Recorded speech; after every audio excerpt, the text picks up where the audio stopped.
well, I am this sign, this is what the signs say, so this is how it is, and there's nothing I can do about it. But you, my dear, are going to be one who moves people away from this sort of use of astrology and instead using it as a tool of self-empowerment and a tool to free the self through understanding, through buying the truth. Yes, buying the truth. This is who I am at this moment in time.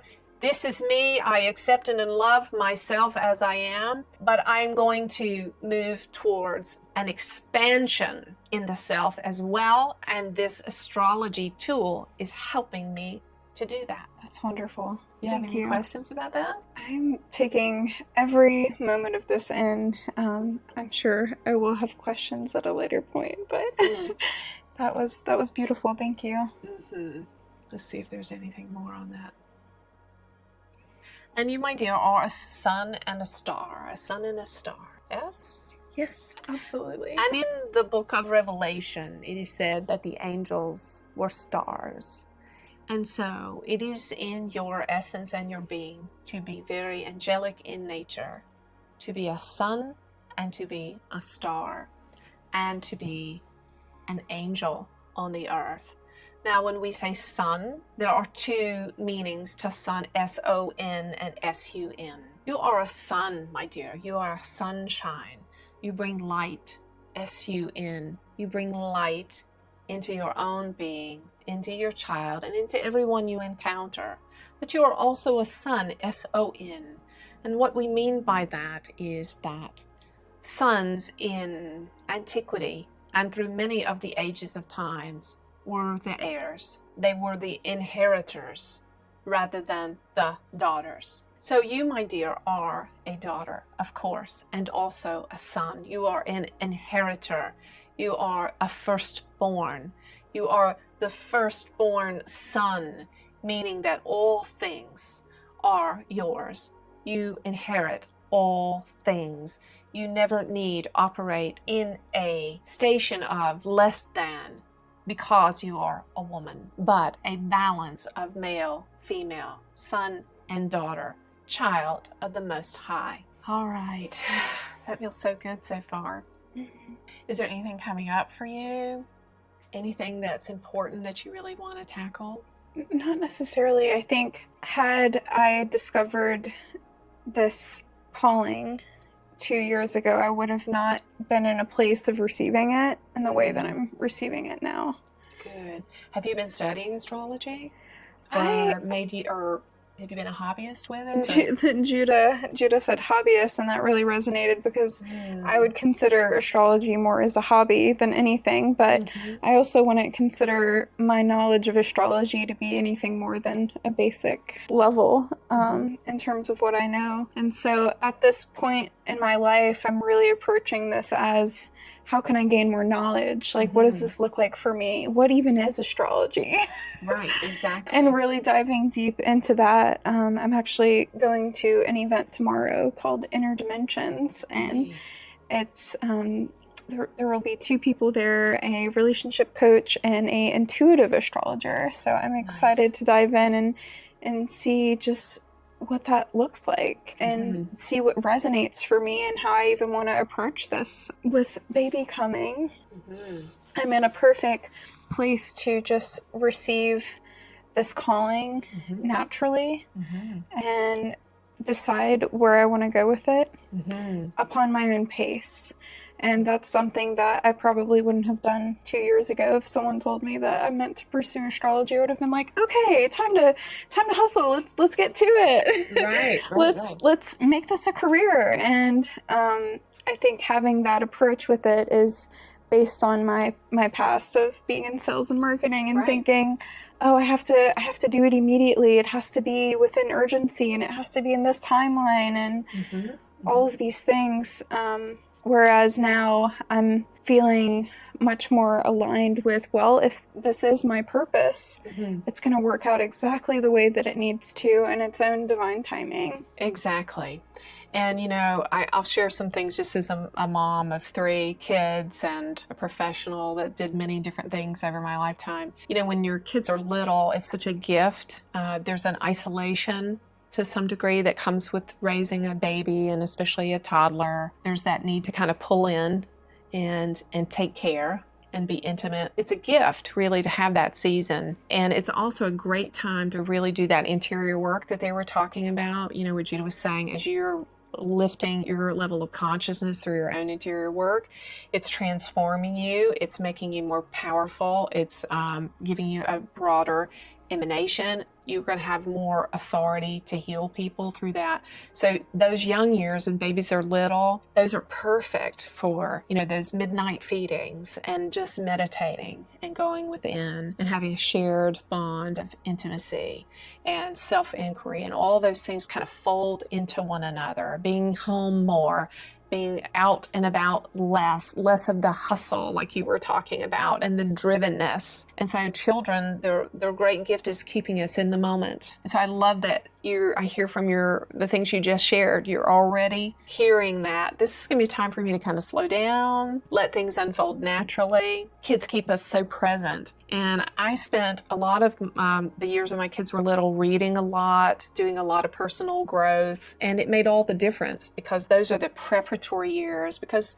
you know, kids hit those ages where they get a little older, and then they're ready to leave mom's skirts and go out and do their thing in the world. And then when those years happen, you naturally begin to reclaim more of yourself and your work life and your purpose in the world. And, you know, I've done many different things. I had my first child when I was 19. And, you know, I've done many different things over the course of years. I've taught school, I've waited tables, cleaned houses. I've done all sorts of whatever it took, you know, to help providing for a family. But when you get to be my age, then you've done enough things in life to really see what it is that you're really good at. And then deeper than that, to see what your purpose is on the planet. And so you're so blessed because you're seeing this and experiencing it at such a younger age than I did. So, you know, our soul knows why it's here. And as we meditate and spend time with our own inner being, that becomes so evident to us, the thing that we have to be in this life.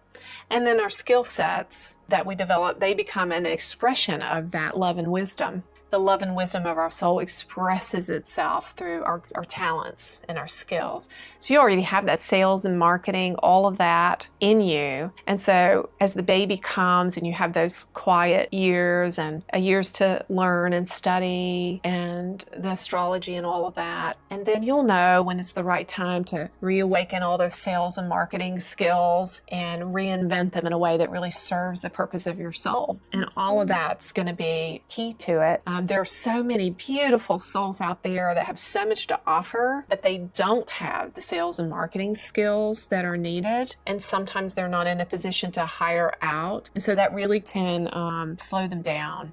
But so you're going to have all of that in place, and that's going to be amazing.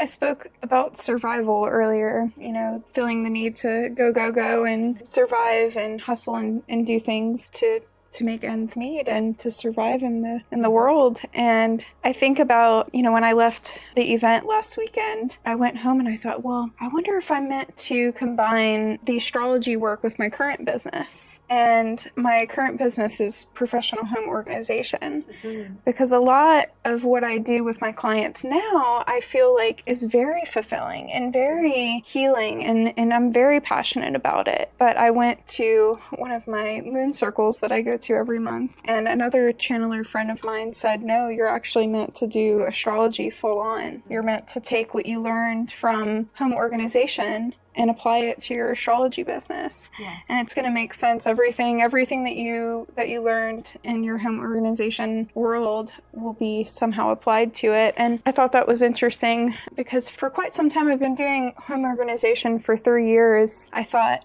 well, this is my calling. You know, people have called me an angel and that I've helped them transform their lives through a very difficult period of like grieving or, you know, anxiety, depression, whatever it is they're going through. Just me coming in with a new perspective and this light and this healing energy coming into their home and helping them get rid of stuff or organize or prioritize or really just realize that they can do it themselves by putting themselves first. I thought, you know, wow, this is my calling. This is my thing. Yeah. Well, there again, that's a tool on the table of your magician's table, right? All the tools. And so home organization has been one of those for you. Because of who you are as the magician, as Judah said, it doesn't really matter what modality you use. It's you bringing who you are and your presence and your gift, the gift of you. Really, you are the gift. And so any kind of format, the home organization, astrology, whatever you choose, it will work for you. There will be success for you. So then it's just about finding that place that really lights you up, that you really enjoy. And I think it's wise what you're saying about taking this time to learn, to begin to develop that skill, to go from a hobbyist to being a real pro at it. Sometimes people get information from a channeler or some sort of insight about a certain thing. So then they think, oh, well, this is just going to fall from the sky into my lap, and that's that. But there is, a piece where we just get to work on the information we've been given and develop the skill and the talent and gather up the insight and experience that we need to really be the best that we can at it. So when that baby is young, it's going to be a perfect time for learning all the things you want to know about astrology. Absolutely. Yeah. All right, what about that feeling you spoke of having to hustle to provide for yourself? Does that feel totally clear, or is that something we want to check on? I definitely think that that's something that's still present. I was in a caretaking role at a very young age. My mom was diagnosed with breast cancer. She was also struggling with addiction, alcoholism, on top of being bipolar and schizophrenic. So 8 or 9 years old, I became the mother and took care of her. And my parents had just gotten a divorce, so it was just my mom and I, and I'm the only child, so it was her and I. And for a time, we were homeless. We were living on the streets. And eventually, I realized at a certain point that I could no longer be in this caretaking role anymore. And I left and moved out at 16 to start my own life. Since then, I told myself I will never put myself or be in a situation like that ever again, where I'm having to work and put money in the attic to buy eggs and milk at the end of the month. I said I'm never gonna, allow myself to get to that point. So with that, I decided to channel it into just being successful at a young age and hustling and surviving and doing everything that I could to just, not be in that place. Even though now the pregnancy has definitely taught me to slow down and to prioritize and to put myself first and to not work as much, which is really, really hard for me. I think being in that position at a young age, you're forced to see nothing else other than oh, I have to work all the time. I have to work to pay the bills. And so now being in this position where I can't work as much as I am used to, that has been very hard for me to just sit with and to not feel guilty that I'm not working as much as what I'm used to. Yeah. Well, there's a couple of things I hear in there that I'd like to share. One of the things that happens that I see very consistently is when we get to a milestone in our life, similar experiences from our childhood will be triggered by that. Let me explain to you what I mean. So let's say that a person watched their parents fight a lot when they were little, and it was very painful for them. There was a lot of chaos, maybe a lot of violence. And so they may grow in relation to those things as they get older and become an adult. But what will happen is when they get married, sometimes even on the wedding day, on the honeymoon, then all of their associated memories from the trauma of their parents will be triggered by that event of getting married. And then all of the hurt and pain and disappointments and all that will begin to surface in the relationship with their newly married partner. So they might have even been with that partner for many years and lived very peacefully. But the moment they enter the marriage contract, all the subconscious beliefs and judgments about what marriage is that were absorbed from childhood begin to be active. And so then they might start fighting violently all of a sudden and wonder why. Why is this happening? I've been happy for 4 years with my partner, and now that we're married, everything's gone wrong. So the subconscious is really powerful. So one of the things I would say to keep in mind, and we can work on this today while we're here, is that as you enter this new phase of being a mom, all your thoughts, feelings, pain with your mom, judgments of your mom, hurt, all of that will begin to come up from your subconscious and try to manifest in your relationship now in this season of your life in order to be cleared. So if you're aware of it, then you're so far ahead of the game. So just to know that. So I would say working really deeply in your heart about the things around your mom during this season so that you're not tempted on an unconscious level to repeat them with your daughter. Really powerful things you mentioned there. You said, I'll never, tell me what the sentence is when you think about your mom. I'll never put myself in a position of not being able to afford milk or eggs at the end of the month, or being in a position where I'm homeless, not able to have a roof over my head and basic necessities. All right, I want to dig in on that because there's something there and I want to help you be aware of it and let's clear it. So I'll give you an example of why I'll never statements are really powerful. Hello, precious one. I'm Anjie Hipple. Welcome to my beautiful mountain home. This is where I love to spend my mornings with my tea and my daily quote from Judah, just commune in nature for a while and meditate on those 1 or 2 lines in my daily quotes that are those golden nuggets of wisdom that Judah has given us. Our team works really hard to sift and sort through hundreds of hours of channeling to find those one-liners that we most need to remember. And then they put them in the daily quotes for us. So join the thousands of people all around the world tomorrow morning. Join me, join Judah, read that daily quote, set a beautiful intention for your day. We love to serve you in this way. You can sign up in the link below or go to thejudahchannel.com to subscribe to daily quotes. I'll see you tomorrow morning. When I was a little girl, my mom was very depressed, really deeply depressed, and she would spend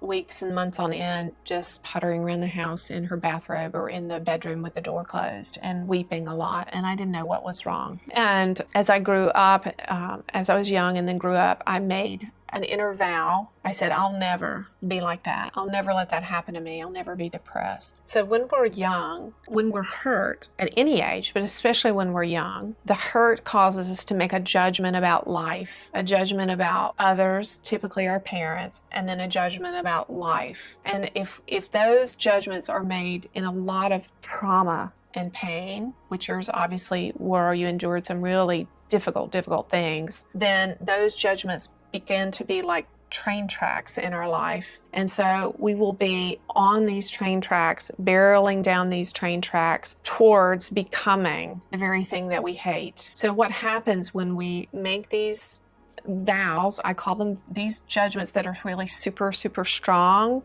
that are because they've been made in a lot of trauma and hurt, are called vows. And they sound like I always or I'll never. And so these train tracks will just continue on through our life. And then what happens is over time, we'll either become the thing we hate or reap it in a mate. So it's kind of like if you imagine an apple tree. Let's say you planted a seed for an apple tree the day your Anastasia is born. It would take many years for that tree to grow, right? And many years even after that before it actually had apples on the tree that you could pluck and eat. So this is the way it is with these judgments that we make when we're very young and we've been hurt really badly. They're like seeds that go into our heart, and we can find them by asking ourselves, what's my I always statement or I never? And you can go many years and be successful and feel like life is going okay, but eventually one day that tree is going to be big enough and the roots deep enough for fruit to appear on it. And that's when we begin reaping the things we hate, becoming the things we hate, or reaping them in a mate, unfortunately. So I'm sharing this with you so that you can be totally free of this today. And I'd like to clear this root with you, with Judah, if you want, so that I'll never allow myself to not have enough money for the milk and the eggs. We want to go all the way into your sweet, beautiful, innocent, childlike heart that experienced that and pull that seed out, that hurt, so that you're not on those train tracks leading you to then experiencing it at some point, right? We don't want you to ever experience that. So it's kind of like we're going to be like the engineer from the train station who's going to switch the tracks, okay, so that you're not on that track anymore. Okay. And so for me, going back to my story about my mom, when she was so depressed, I unknowingly made an inner vow. As a young girl, I'll never be that way. And so then when I got to be a young mom, with kids, guess what? My inner vow came back to haunt me. And I became the young mom that was depressed, that closed the door and laid in the bedroom every chance she could, that was sad, and the kids didn't know why. So, and had to go on medication and all of that. So one of the gifts of this reaping from these vows is that we develop compassion. So what happened for me was, when I was so deeply depressed as a young mom, it changed my perspective about my own mom. And I suddenly then was able to forgive her and to have more compassion for her perspective. So that was the gift of me reaping this judgment that I'd made. Now, Chuck has another story about a young woman that he was helping to get pregnant. She was coming for acupuncture, and they call him the baby whisperer around here. He's helped a lot of women get pregnant. As a matter of fact, the way I met Chuck was through the mother of one of my students. She got pregnant for the very first time at the age of 50 through Chuck's acupuncture, and she had tried every kind of IVF and fertility treatment that was available to mankind for years. And when she went to Chuck at the age of 50, she got pregnant for the first and only time in her life. Yeah, so anyway, there was another young woman that he was helping to get pregnant, and they weren't having success, which was unusual for Chuck. And so he began to intuitively ask questions of her. He said, there's something in your subconscious we've got to get to that's keeping you from getting pregnant. So sure enough, she remembered as a little girl, her mom gave her a doll, and it wasn't the doll she had wanted. That wasn't the one she had asked for, and she was disappointed. And so she kicked the doll. And her mother said to her, now, just because of that, you'll never be able to have children. And so that had gone so deep into her subconscious mind